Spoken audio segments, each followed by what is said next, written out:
Shalom saudara yang terkasih dalam Kristus. Salam jumpa dalam program Tuhan adalah Gembalaku.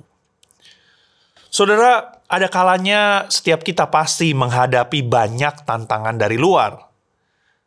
Mungkin persaingan, kesulitan ekonomi, ketidakadilan, keadaan dunia yang sepertinya tidak jelas. Tetapi bagaimana jika ancaman terbesar itu justru datang dari dalam diri setiap kita, dari dalam diri sendiri. Dari cara kita berbicara, dari cara kita bekerja. Saya mau mengajak kita bersama-sama kembali membaca dari Amsal 18 ayat 7 sampai 9. Orang bebal dibinasakan oleh mulutnya, dan bibirnya adalah jerat bagi nyawanya. Perkataan pemfitnah seperti sedap-sedapan yang masuk ke lubuk hati. Orang yang bermalas-malas dalam pekerjaannya sudah menjadi saudara dari si perusak. Saudara, mari kita memperhatikan ayat ini satu demi satu. Ayat yang ke-7 kembali mengulang dan memperkuat pesan dari ayat-ayat sebelumnya. Perkataan yang ceroboh tanpa hikmat itu bisa menghancurkan hidup setiap kita, diri kita sendiri. Bibir itu bisa menjadi senjata atau jerat yang menghancurkan. Di ayat yang ke-8 menambahkan bahaya yang lain, yaitu perkataan pemfitnah. Itu bisa berupa gosip, fitnah, kabar yang belum tentu benar. Tetapi ternyata waktu didengarkan itu terasa nikmat seperti makanan lezat. Saudara, seringkali mungkin kita saat berkumpul, kita suka bergosip. Kita membicarakan sesuatu yang belum jelas kebenarannya. Tetapi kita menikmati obrolan itu. Kita mendengarkan dengan serius, dengan sungguh-sungguh. Bahkan mungkin kita ikut menambahkan sesuatu. Dan tidak hanya berhenti di situ. Kita juga menceritakan kepada yang lain. Kenapa?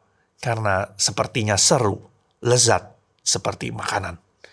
Nah, masalahnya, apa yang kita dengar, fitnahan itu, gosip itu, berita yang mungkin belum benar itu, tidak berhenti hanya di telinga kita. Tetapi dia masuk ke dalam hati kita.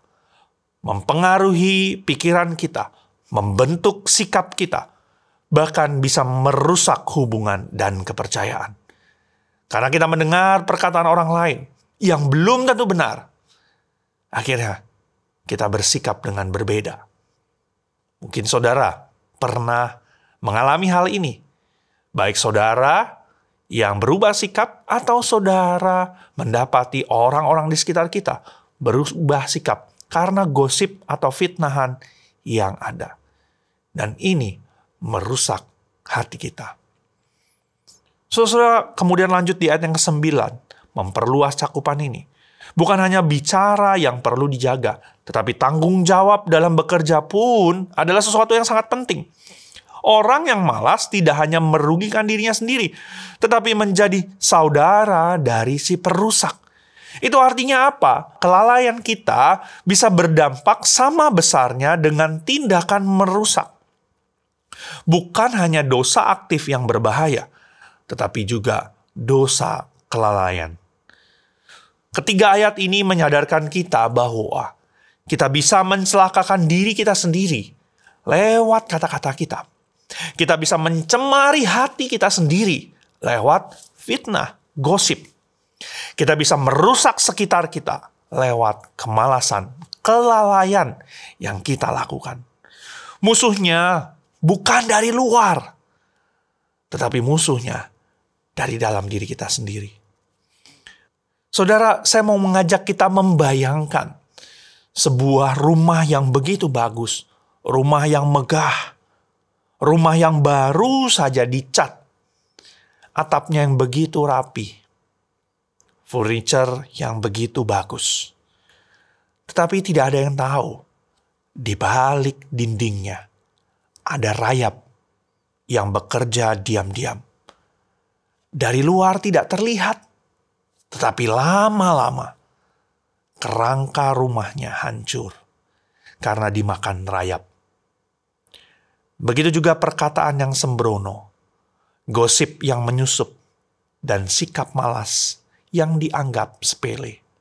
Semua itu bisa menjadi rayap-rayap rohani yang menghancurkan hidup kita dari dalam tanpa kita sadari. Karena itu saudara, hari ini mari kita jujur bertanya. Apakah saya sedang menjadi musuh bagi diri saya sendiri? Apakah kata-kata saya, waktu saya, dan cara kerja saya menyenangkan hati Tuhan? Apakah saya memberi ruang bagi gosip dan kemalasan masuk di dalam hidup saya?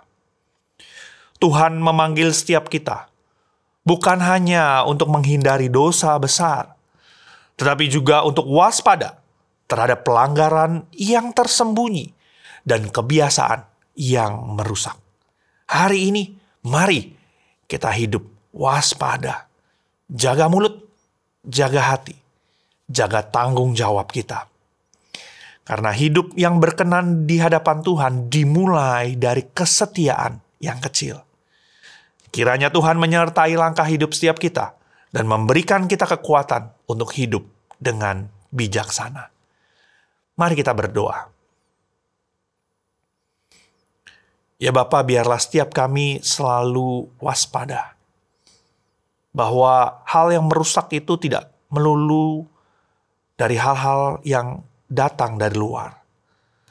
Tapi seringkali masalah terbesar, musuh terbesar itu dari dalam diri kami. Tolong kami Tuhan, supaya kami boleh mengontrol apa yang kami katakan, apa yang kami dengar, apa yang kami lakukan. Biar kami tidak merusak diri kami dan juga merusak sekitar kami. Sadarkan kami Tuhan, kalau mungkin ada rayap-rayap rohani yang tinggal diam di dalam diri kami dan kami tidak sadari. Dan itu bisa menghancurkan kami. Tolong kami Tuhan, supaya kami menjadi rumah Tuhan, bait Tuhan yang kuat, yang kokoh, dan boleh menjadi berkat bagi banyak orang. Biarlah setiap kami boleh hidup dengan bijaksana. Inilah doa kami, di dalam nama Tuhan kami, Tuhan Yesus. Kami berdoa. Amin. Tuhan Yesus memberkati.